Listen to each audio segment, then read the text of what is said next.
ಪ್ರೀತಿಸ್ತಾರೆ, ತಂದೆಯವ್ರ ಬಗ್ಗೆ ಎಷ್ಟೇ ಗೌರವ ಕೊಡ್ತಾರೆ. ನಿನ್ನೆ ಬಂದಾಗ ಕನ್ನಡದ ಬಗ್ಗೆ ತುಂಬಾ ಚೆನ್ನಾಗಿ ಮಾತಾಡಿದ್ದಾರೆ, ಬ್ಯಾಂಗ್ಳೂರ್ ಬಗ್ಗೆ ಅಷ್ಟೇ ಗೌರವ ಕೊಟ್ಟು ಮಾತಾಡಿದ್ದಾರೆ. ನಾವು ಅವ್ರನ್ನ ನೋಡಿ ಬೆಳೆದವರು, ನಾನು ಅವ್ರ ಅಭಿಮಾನಿ, ತುಂಬಾ ದೊಡ್ಡ ಅಭಿಮಾನಿ ಅಂದ್ರೆ ಹೇಳ್ಬೋದಲ್ಲ. ತಂದೆಯವ್ರು ಇಟ್ಕೊಂಡು ಹೇಳ್ತಾರೆ ಅವ್ರ ಅಭಿಮಾನಿ ಅಂತ ಹೇಳ್ಬೋದು. ಈ ಮಾತಿಗೆ ಏನ್ ಹೇಳ್ತಾರೆ, ತಂದೆಯವರು ಫ್ಯಾಮಿಲಿ ಆಗ್ತಾರೆ, ತಂದೆಯವ್ರ ಸ್ಥಾನ ಬೇರೆ. ಆದ್ರೆ ಕಮಲಾ ಹಾಸನ್ ನಾನು ಕೂಡ ಸ್ಥಾನ ಬೇರೆ. ಯಾಕಂದ್ರೆ ನಾನು ಇನ್ಸ್ಪೈರ್ ಆಗಿದ್ದು ಅವರಿಂದ.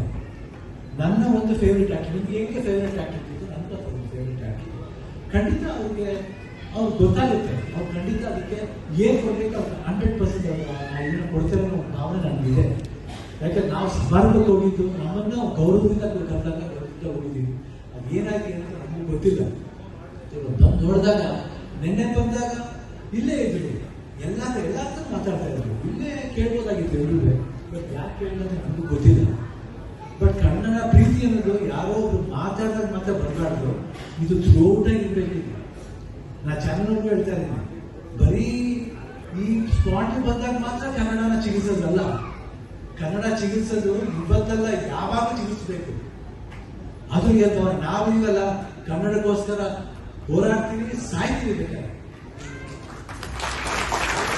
ಬರೀ ಮಾತಾಡಿ ಸತಿ ನ್ಯೂಸ್ ಮಾತಾಡ್ಬಿಟ್ಟು ದೊಡ್ಡ ಪೋಸ್ಟ್ ಮಾಡೋದು ದೊಡ್ಡ ವಿಷಯ ಅಲ್ಲ. ಕನ್ನಡದ ನಾವ್ ಏನ್ ಮಾಡ್ತೀವಿ ನೀವೇ ನೋಡಿ, ನಿಮ್ಗೆ ಗೊತ್ತಾಗುತ್ತೆ, ಎಲ್ಲ ಆನ್ಸರ್ ಸಿಗುತ್ತೆ. ನೀವೇನ್ ಮಾಡ್ತೀರಾ ಕನ್ನಡ ಸಿನಿಮಾಗೆ? ಬರೀ ಸ್ಟಾರ್ ಸಿನಿಮಾಗಳು ಮಾತ್ರ ಪ್ರೋತ್ಸಾಹ ಕೊಡೋದಲ್ಲ, ಹೊಸಬ್ರಿಗೂ ಪ್ರೋತ್ಸಾಹ ಕೊಡಬೇಕು. ಅದ್ರ ಬಗ್ಗೆ ಮಾತಾಡೋದೇ ಇಲ್ಲ, ಬಿಟ್ಬಿಟ್ಟು ಹೋಗ್ತೀರಾ. ಕನ್ನಡ ಪ್ರೋತ್ಸಾಹ ಮಾಡಿ, ಏಕೆ ಕನ್ನಡ ಬೆಳೆಯುತ್ತೆ ಹೇಳಿ? ಕನ್ನಡ ಬೆಳೆಯೋದು ಇಷ್ಟು ಮಾತ್ರ ಅಲ್ಲ, ನೀವು ನಮ್ಮ ಕೈಯಲ್ಲಿದೆ, ನಮ್ಮ ಜವಾಬ್ದಾರಿ ಆಗುತ್ತೆ.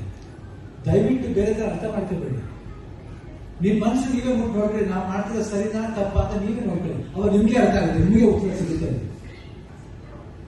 ಸೊ ಅದರಿಂದ ಕನ್ನಡ ಸಮಾಜದ ಬಗ್ಗೆ ನಾವೇ ದೊಡ್ಡ ಮಾತಾಡ್ಬೇಕಾಗಿಲ್ಲ. ಖಂಡಿತ ಅವ್ರಿಗೆ ಗೊತ್ತಿರುತ್ತೆ, ಅವ್ರು ಇಲ್ಲಿ ಅವರು ಸಿನಿಮಾಗಂತ ಬಹಳ ಕನ್ನಡ ಸಿನಿಮಾ ಮಾಡಿದವರು, ಅವ್ರಿಗೆ ಗೊತ್ತಿರುತ್ತೆ. ಅವ್ರು ಖಂಡಿತ ಏನ್ ಮಾಡ್ಬೇಕು, ಅವ್ರು ಖಂಡಿತ ಮಾಡ್ತಾರೆ ಅಂತ ಭರವಸೆ ಇದೆ. ಇಷ್ಟು ಹೇಳ್ತಾ ನನ್ನ ಈ ಸಮಾರಂಭಕ್ಕೆ